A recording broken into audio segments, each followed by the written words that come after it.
Welcome to the online review program. Our area is social science, and this is your coach, Mr. Inor Eloa.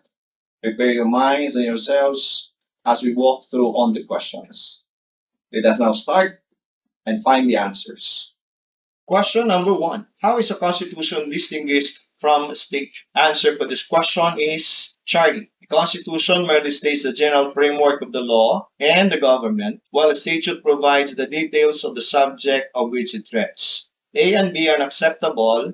It is intended not only to meet existing conditions, but includes governing the future. It also states the general framework of the law. Question number two. The words cha-cha and con-as are associated with, answer is Delta, the amendment or revision of the present constitution. The word cha-cha or charter change is a colloquial term for constitutional reform, also known as the political and legal process needed to amend the current 1987 Constitution of the Philippines. Constituent Assembly, on the other hand, is composed of all members of the Bicameral Congress of the Philippines, the Senate, and the House of Representatives. It is convened by Congress, which is necessary to propose amendments to the 1987 Constitution. Question number three. Complete the first few lines of the preamble. We, the sovereign Filipino people, imploring the aid of Almighty God in order to build a just and blank society.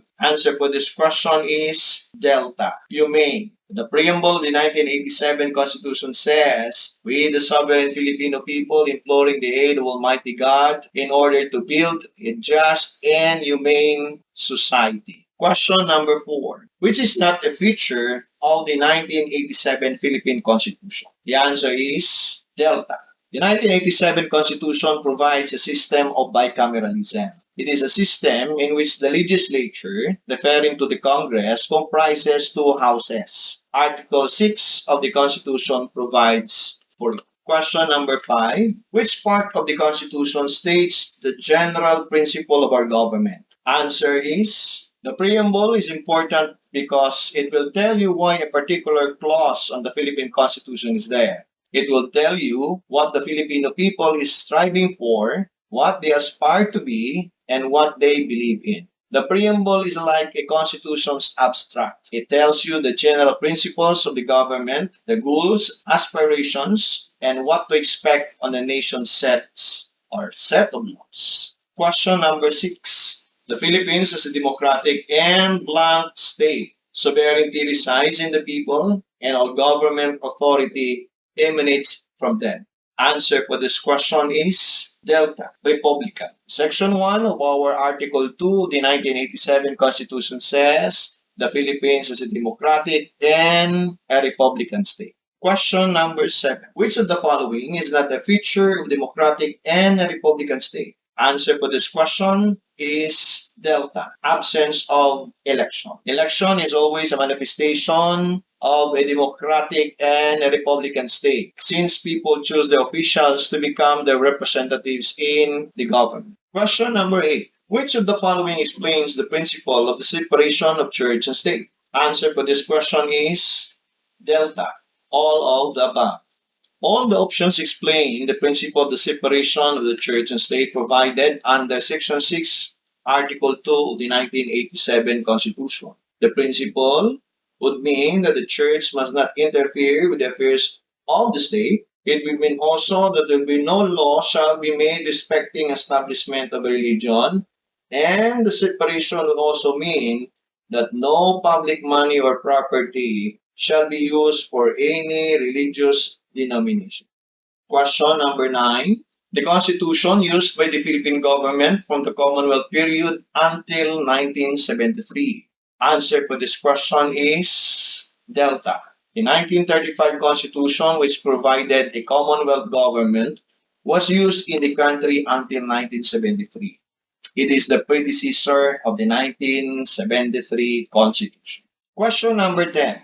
Which of the following does not belong to the Philippine territory? Answer for this question is Alpha, high or open seas. International waters or high seas do not belong to any state's jurisdiction, known under the doctrine of mare liberum, the principle that the sea was international territory and all nations were free to use it for seafaring trade. The oceans, seas, and waters outside national jurisdiction are also referred to as the high seas, or in Latin, mare liberum, meaning free sea. The Philippine embassies and consular offices are partly be considered as an extension of our territory since the Philippine government has its jurisdiction over these embassies and consular offices which are located in other countries. Question number 11. The Constitution declares that the Philippines is a Republican state. Republicanism means answer is Delta. Representatives of the government are elected by the people. Republicanism is a principle of having representative democracy, also known as indirect democracy or representative government. It is a type of democracy founded on the principle of elected officials representing a group of people as opposed to direct democracy. Question number 12. Which of the following is not prohibited by the state? Answer for this question is Delta. None of the above. All options, Alpha, Bravo, Charlie, are prohibited by the state, as stated in Section 8 and Section 12 of Article 2 of the 1987 Constitution. Section 8 of Article 2 prohibits nuclear power, and Section 12 of Article 2 prohibits divorce and abortion. In the first sentence of Section 12, it clearly states that the state protects and strengthens the family as a basic autonomous social entity. And this is the provision that clearly prohibits divorce. And in the second sentence of Section 12, provides for the prohibition of abortion as well. It says, it shall equally protect the life of the mother and the life of the unborn from conception. Question number 13. The legislature of the national government is bicameral, which means the answer is Charlie. It has two chambers or houses. In government, bicameralism, by, which means two, and from the word camera, which means chamber, is the practice of having two legislative or parliamentary chambers. Thus, a bicameral parliament or bicameral legislature is a legislature which consists of two chambers or houses. Question number 14. The principle of checks and balances are intended to maintain balance among the executive, legislative, and judicial departments of the government. Which one is a check on the executive department by the judiciary? Answer is Delta, declaring an act of the President unconstitutional. By declaring an act of the President unconstitutional by the judiciary, and be considered as a check by the judiciary on the executive. Question number 15. With the present Philippine government in mind, which word does not belong? Answer for this question is Bravo, federal. The federal form of government is not existing as a system under the present government of the Philippines. The 1987 Constitution does not provide for it. Our government at present can be classified as elective since there is an election. It is centralized, unitary in nature, and constitutional. Constitutional, considering na ang ating pamahalaan is founded on the Constitution. Question number 16. The Constitution provides that the Philippines renounces war as an instrument of national policy. This means that the Philippines will not, blank, answer is Charlie, engage in an aggressive war. The renunciation of war, as mentioned in Section 2, Article 2 of the 1987 Constitution, means that the state will not engage in offensive or aggressive war, but defensive war is retained. There is actually a renunciation of war mentioned in Section 2 of Article 2, but it is not absolute. Renunciation is only on the offensive or aggressive war. But in any state, defensive war is always retained. Question number 17. Is it unconstitutional to declare war against the NPAs? Answer for this question is Delta. No, because this is in order to preserve peace and integrity of the state. It is very constitutional since the goal of the armed forces of the Philippines is to secure the sovereignty of the state and integrity of the national territory. as stated in Section 3, Article 2 of the Constitution. And such particular principle would mean that the armed forces of the Philippines is tasked of fighting all forces, whether internal or external, those who wish to overthrow the government and dismember any portion of our territory.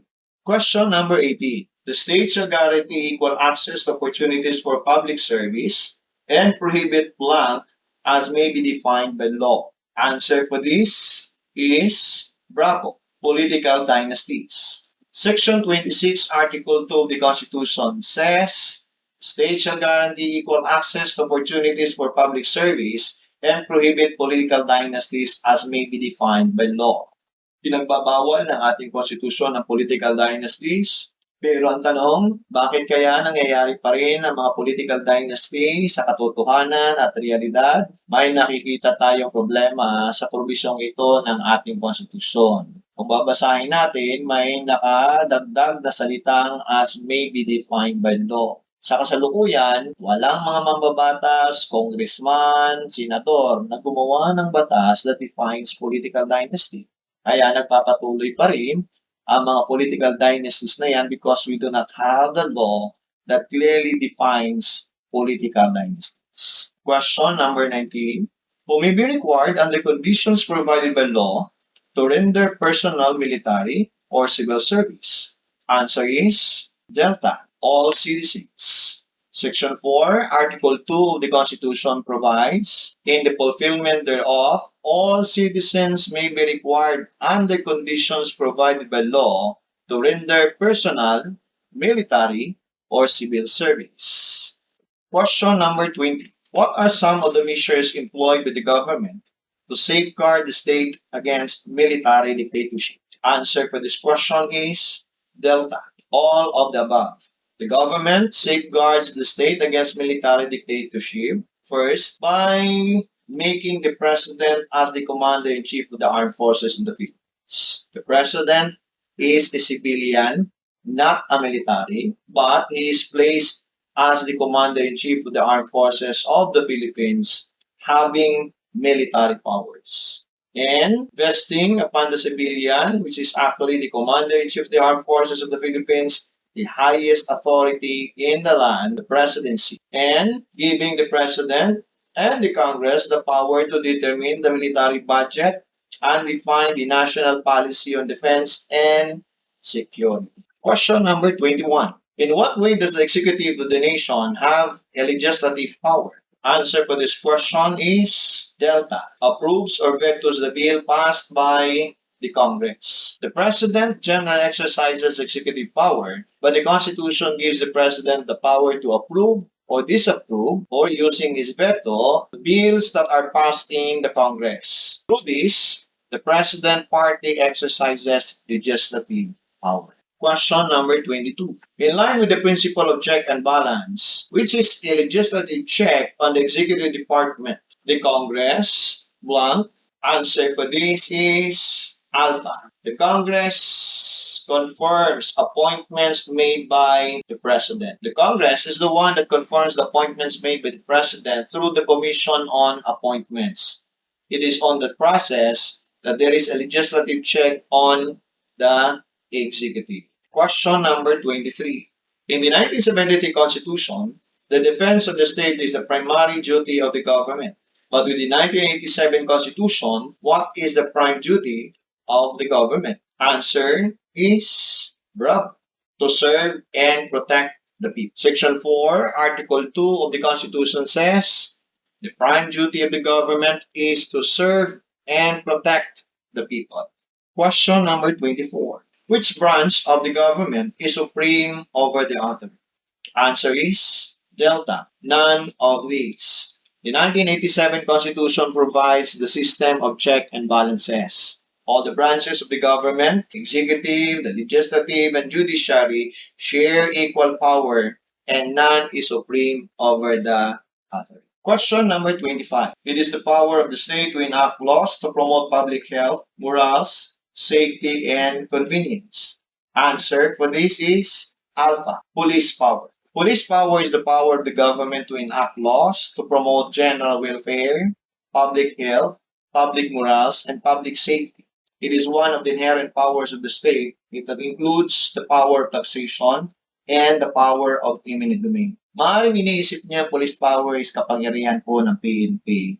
Nagkakamali po kayo. Dahil ang police power po ay nangangahulugang paggawa po ng ating mga batas sa mga lokal na pamalaan, ang mga paggawa ng ordinansa, at ang ating nasyonal na gobyerno ang paggawa po ng ating mga Republic Acts ng ating Kongreso ay bahagi po ng tinatawag nating police power. Pero hindi lang po naglilimita ang police power sa paggawa dahil kasama po sa police power ang pagpapatupad po ng mga batas na yan.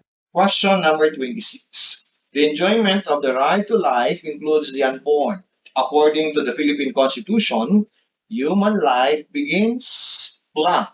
Answer for this is Charlie, from the moment of conception. Section 12, Article 2 of the Constitution defines life at the moment of conception. It says, it shall equally protect the life of the mother and the life of the unborn from conception.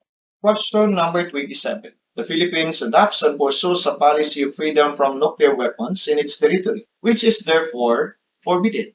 Answer is Charlie. The making, storing, manufacture, and dumping of nuclear weapons and devices in the country. The provision of nuclear weapons in our territory mentioned in Article 2 of the Constitution would mean that the making, storing, manufacture, and dumping of nuclear weapons or devices are forbidden. Question number 28. What body is maintained as the protector of the people and the state? Answer for this question is Charlie.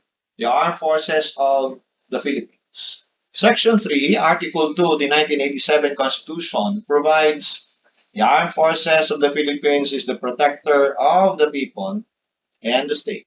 Question number 29. The Constitution protects the lives of its unborn citizens. This means that blank answer for this question is Charlie. This means that the unborn is given equal rights as any born citizen in the country. Since the Constitution defines life at the moment of conception, the unborn is given equal rights as any born citizen in the country. Question number 30. All of the following concepts can be found in our Constitution, except answer is Delta, federalism. The idea of federalism is not a system introduced in the present Constitution. The Duterte administration is advancing the idea and is part of the proposed amendment of the Constitution.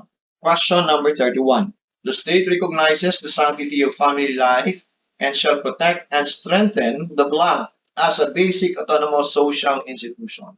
Answer for this is Bravo, family. Section 12, Article 2 provides for it. The state recognizes the sanctity of family life and shall protect and strengthen the family as a basic autonomous social institution. Question number 32. Which is or are the basic principle or principles that underlie or underlies the new Constitution? Answer is Bravo 1 and 3. The union of church and state is mentioned as a principle, specifically in Section 6 of Article 2. Sovereignty of the people is also mentioned in Section 1 of Article 2, except for 2. What is being renounced under Article 2 is the renunciation of an offensive war, not defensive. Question number 33. Following the principle that no man is above the law, which statement about the president is true? Answer is Delta. He is not immune from suit after his tenure in office. The president can be sued or can be subjected to civil or criminal liability once his term of office expires or steps down from his position. This means that he is no longer immune from suit after his tenure in office. Question number 34. The totality of the governmental power is contained in three great powers. Answer is Delta. Executive power, legislative power, and judicial power. The government primarily exercises executive, legislative, and judicial power. The executive branch, the president, implements the laws. The judiciary, the court system, interprets the laws and decides legal controversies, while the legislature, through the Congress, passes legislation. Question number 35. Which acts destroys another person's good name? Answer is Bravo. 2, 3, and 4. Oral defamation, libel, slander by Dave are acts that destroy another person's good name. Treason is a crime of betraying one's country, especially by attempting to kill the sovereign or overthrow the government. It has nothing to do with destroying another person's good name. Question number 36. Any individual has the right to question why he is being arrested and to summon his accusers to court so that due process may be performed. This right is embodied in which of the following? Answer is Charlie, habeas corpus. The writ of habeas corpus, meaning to produce the body, an order from the court to the person detaining another to produce the body of the prisoner at a designated time and place and show sufficient cause for holding the person under detention. Ang writ of habeas corpus po ay siyang pinakasolusyon sa mga kaso ng illegal detention. Kung may mga kamag-anak, asawa, kapatid, magulang na maaaring ikinulong ng isang tao, ay maaari lamang itong mapalaya sa pamamagitan ng writ of habeas corpus na maaaring inyong i-request sa korte. Ang taong nagkulong na yan ay bibigyan ng order ngayon ng korte na ipalabas ang kanyang ikinulong at pahihingan siya ng paliwanag kung bakit na kinulong ang tao. Kung mapatunayan sa korte ng taong ito ay ikinulong ng iligal o walang sapat na batayan, siya ay makakalaya. Question number 37. An order by the court to a peace officer commanding him to search for a property and bring that property to the court. Answer is Delta. Search warrant. A search warrant is an order of the court signed by the judge in the name of the Republic of the Philippines commanding a peace officer to search for a property and bring it to the court. Question number 38. The right to search for information is invoked through the blank. Answer is Delta. The writ of habeas data. The writ of habeas data, which means gather information, is a remedy available whose right is violated by an unlawful act of a person engaged in the gathering, collecting, or storing of data or information. Question number 39. This can be identified with public purpose, public interest, and public convenience. Answer is Alpha, public use.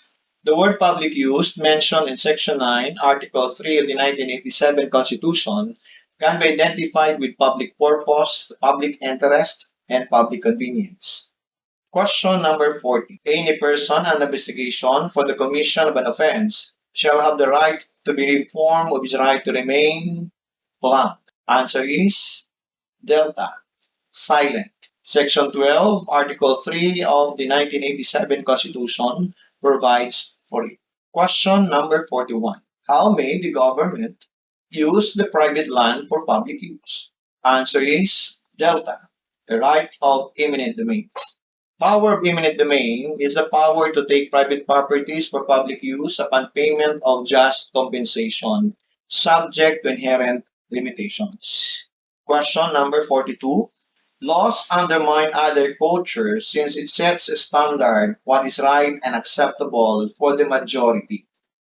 This purpose is intended for, answer is Alpha, the common good. Laws are generally made for the common good, that which benefits society as a whole. They are made to promote public health, public safety, public morals, and promote general welfare and convenience. Question number 43. The three inherent powers of the state are the following except one. Answer is Delta, the power to impeach. Police power, the power of eminent domain, and the power of taxation are the three inherent powers of the state.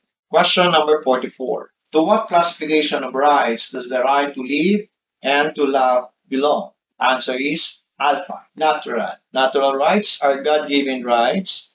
The right to love, the right to live are classified as such. Question number 45. The right which means that no person shall be compelled to be a witness against himself. Answer, Alpha, the right against self-incrimination. Section 17, Article 3 provides that no person shall be compelled to be a witness against himself. Question number 46. A radio station was padlocked after midnight broadcast. The operator accused the authorities of blank. Answer is Bravo. Suppression of the freedom of expression. The authorities will be accused of suppression of the freedom of expression if radio stations or any media of communication will be shut down. The freedom of the press is part of the freedom of expression provided by the Constitution. Question number 47. Right to privacy of communication and correspondence is someone's right to blank. Answer is child be left alone. The right to privacy mentioned in Section 3 of our Article 3 of the Constitution is the right to be left alone without unwarranted interference by the public in which they are not necessarily concerned. Question number 48. A rich candidate bought a big family by the thousand. On election day, no one was allowed to leave their homes. What right was deprived the members of the family? Answer is Delta. A right to participate in